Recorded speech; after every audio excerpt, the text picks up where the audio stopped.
তুমি বাড়ির দেখাশোনা করো, আমি ছেলেকে নিয়ে একটু বাজারে যাচ্ছি সোয়েটার কিনতে।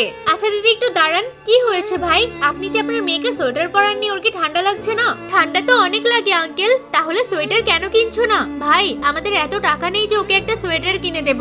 সত্যি গরিব মানুষের শখ পূরণ হয় না।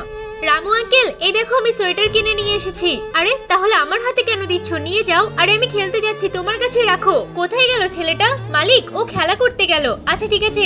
এই সোয়েটার পরিসনি কেন তুই? আমি তো দিয়েছিলাম রামু আঙ্কেলের কাছে। এই রামু সোয়েটার কোথায়? মালিক সোয়েটার তো চুরি হয়ে গেছে। কি তুই থাকতে সোয়েটার চুরি হয় কি করে? আমি তোর বেতন থেকে টাকা কেটে নেব। আমার সোয়েটারটা কত সুন্দর। এই মেয়ে দাঁড়া দাঁড়া, এটাই তো তোর সোয়েটার। এ চুরি করেছে। এই তুই চুরি কেন করেছিস? মালিক ও চুরি করেনি, আমি ওকে সোয়েটারটা দিয়েছিলাম। ওরা খুব গরিব, টাকার জন্য সোয়েটার কিনতে পাচ্ছিল না, এই জন্য সোয়েটারটা দিয়েছি। মালিক আপনার যা টাকা কাটার আপনি আমার বেতন থেকে কেটে নেবেন, কিন্তু ওর থেকে সোয়েটারটা কেড়ে নেবেন না, আমার খুব খারাপ লাগবে।